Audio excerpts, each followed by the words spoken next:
മാടായിപ്പാറയിൽ സത്യാഗ്രഹ സമരം, വിളംബര ജാഥ നടത്തി. പരിശോധനകളിലെ കൃത്യത, കാഴ്ചകളുടെ പൂർണ്ണത, കണ്ണടകളിലെ വൈവിധ്യത. ഇജോൺസ് opticals and eye clinic, KSRTC building, പെരുമ്പ. പഴയ ബസ് സ്റ്റാൻഡിനു സമീപം, പയ്യന്നൂർ. മാടായിപ്പാറ സംരക്ഷണ സമിതിയുടെ ആഭിമുഖ്യത്തിൽ മാടായിപ്പാറയിൽ മെയ് 7 മുതൽ 5 ദിവസം നടത്തുന്ന സത്യാഗ്രഹത്തിൻ്റെ മുന്നോടിയായി വിളംബര ജാഥ നടത്തി. മാടായിപ്പാറയിൽ വാഹനങ്ങൾ കയറ്റിയും ആളുകൾ ചവിട്ടിമെതിച്ചും ജൈവവൈവിധ്യങ്ങൾ നശിപ്പിക്കരുത്, മലിനപ്പെടുത്തരുതേ, മാടായിപ്പാറയെ ഭക്ഷണങ്ങൾ മാടായിപ്പാറയിൽ കൊണ്ടുവന്ന് തിന്നരുതേ എന്നീ സന്ദേശ പ്ലക്കാർഡുകൾ പ്രദർശിപ്പിച്ചുകൊണ്ടുള്ള ജാഥ മാടായി TB പരിസരത്തു നിന്നും ആരംഭിച്ചു പഴയങ്ങാടി ടൗണിൽ സമാപിച്ചു.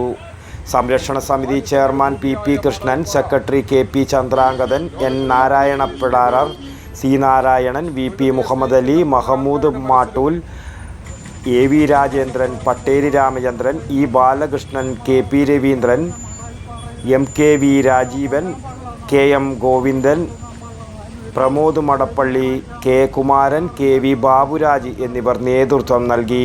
മാടായിപ്പാറ എന്ന് പറയുന്നത് ഒരു ബ്രാൻഡായി തിരുവനന്തപുരം മുതൽ കാസർഗോഡ് വരെയുള്ള ആളുകൾക്ക് മാടായിപ്പാറ എവിടെയാണ് എന്നും അതിൻ്റെ പ്രാധാന്യം എന്താണ് എന്നും നമ്മൾ വിശദീകരിച്ചു കൊടുക്കേണ്ടതില്ല. ഇപ്പോൾ എല്ലാവർക്കും അറിയാം. അതിനൊരു പ്രത്യേക കാരണം, മാടായിപ്പാറയിൽ ഈ കഴിഞ്ഞ 2 കൊല്ലം മുമ്പേ ഒരു സർവേ നടത്തുകയുണ്ടായി. കേരയിൽ കൊണ്ടുവരാൻ വേണ്ടി കേരള ഗവൺമെൻറ് ഒരു പദ്ധതിയാണ്, കേരള റെയിൽ ഡെവലപ്മെൻറ്റ് കോർപ്പറേഷൻ ഒരു പദ്ധതി.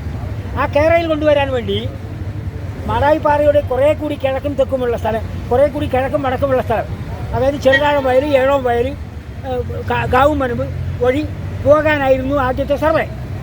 7 ബുധനാഴ്ച വൈകുന്നേരം പാറയിൽ കണ്ണൂർ രൂപതാ വികാരി general Mon doctor Clarence Paliyath ഉദ്ഘാടനം ചെയ്യും. വടക്കൻ വാർത്തകൾക്ക് വേണ്ടി മാടായിപ്പാറയിൽ നിന്നും T ബാബു, പഴയങ്ങാടി. നയനങ്ങൾക്ക് കാവലാളായി ഇനി ഇജോൺസ്. പരിശോധനകളിലെ കൃത്യത, കാഴ്ചകളുടെ പൂർണ്ണത, കണ്ണടകളിലെ വൈവിധ്യത. ഇജോൺസ് opticals and eye clinic, KSRTC building, പെരുമ്പ. പഴയ ബസ് സ്റ്റാൻഡിനു സമീപം, പയ്യന്നൂർ.